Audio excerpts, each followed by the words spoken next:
Господин Paşinyan, будет ли Cənab Paşinyan, yeni Ermənistan konstitusiyasında müstəqillik bəyannaməsinə istinad olacaqmı? Почему вы не ATƏT-in хотите- Minsk qrupunun buraxılmasını niyə istəmirsiniz? Почему вы... Есть вопросы, да. Какая пресс? Azərbaycanın ictimai televiziyası. Давайте, а вы? Тоже мой оператор. Только вы, да? Давайте два вопроса. Два вопроса. Почему? Будет ли... Cənab Paşinyan, yeni Ermənistan konstitusiyasında müstəqillik bəyannaməsinə istinad olacaqmı? У нас пока нет... Bizim hələlik yeni konstitusiya layihəmiz yoxdur.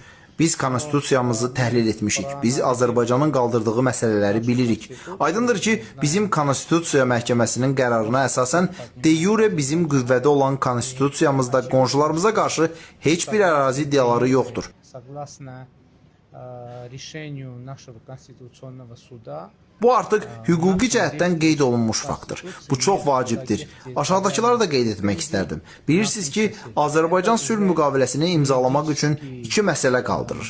констатированный факт, и это очень важно. И хочу еще отметить следующее.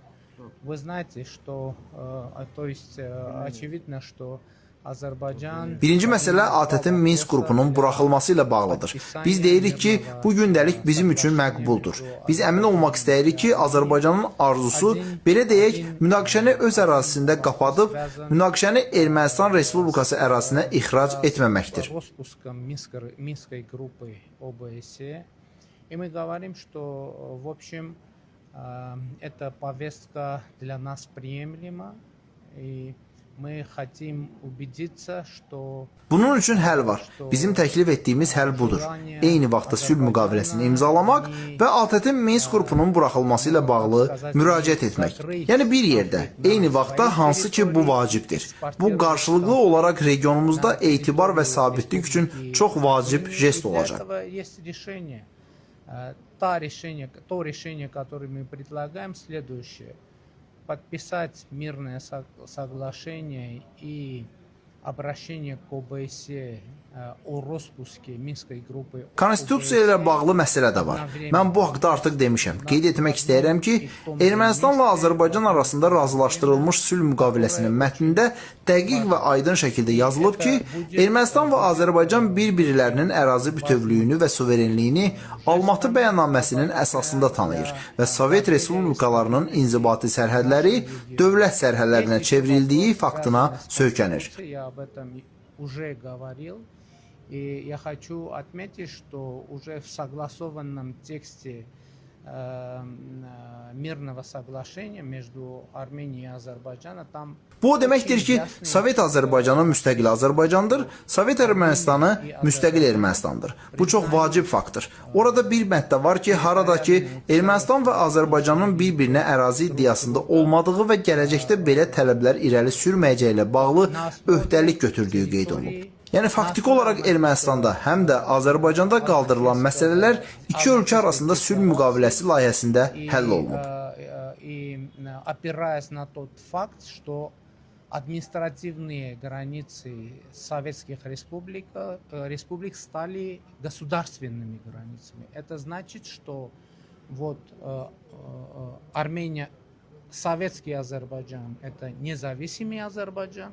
Sovetskaya Armeniya это независимая. Orada daha bir vacib bənd var. Harada ki deyilir ki, tərəflərdən heç biri məlum müqavilənin icrasını pozmaqdan ötürü öz qanunvericiliyinə istinad edə bilməz. Müqavilə imzalananda Ermənistan Konstitusiya Məhkəməsinə göndəriləcək ki, məhkəmə onun bizim konstitusiyaya müvafiq olduğu barədə qərar versin. Не поднимать такие вопросы и требования в будущем. То есть фактически те вопросы, которые сейчас поднимаются и в Армении, и в Азербайджане, они решены в проекте соглашения о мире между Азербайджаном и Арменией. Там еще есть Nə vaxt ki, Konstitusiya Məhkəməsi qərar verəcək ki, sülh müqaviləsi Ermənistan Respublikasının konstitusiyasına tam uyğundur, o zaman bu deməkdir ki, həmin sənədin Ermənistan parlamentində ratifikasiyasına heç bir maneə olmayacaq. Bu Ermənistan parlamentində ratifikasiya olunanda, ratifikasiya olunmuş beynəlxalq müqavilə ali hüquqi qüvvəyə malik olacaq və yerli qanunlardan üstün olacaq. согласно законодательству Армении, мы должны это отправить в Конституционный суд, чтобы Конституционный суд решил его соответствие с нашей Конституцией. И когда Конституционный суд решит, что соглашение полностью соответствует Конституции Республики Armeniya, это значит, что Mən niyə bunları deyirəm? Ona görə ki, Azərbaycan tərəfi güya Ermənistan konstitusiyasında Azərbaycana qarşı ərazi iddialarının olduğuna dair məsələ qaldırır. Əgər bu narahatlıqlar səmimidirsə, o zaman bu məsələnin ən qısa həll yolu sülh müqaviləsinin imzalanmasıdır.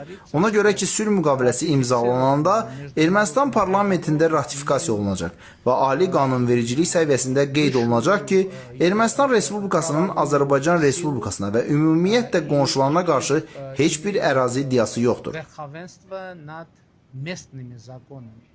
Почему я все это говорю? Потому что сейчас азербайджанская сторона поднимает вопросы о том, что вот якобы в Конституции Армении есть территориальные претензии, я уже об этом говорил, против Азербайджана. Если эти обеспокоенности искренни, то кратчайший путь для решения этого вопроса – это подписание мирного соглашения.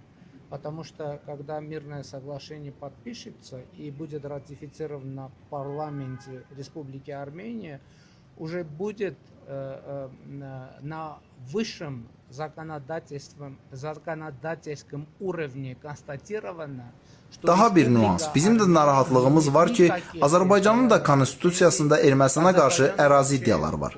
Lakin biz bu məsələni qaldırmırıq. Necə ki, Azərbaycan qaldırır.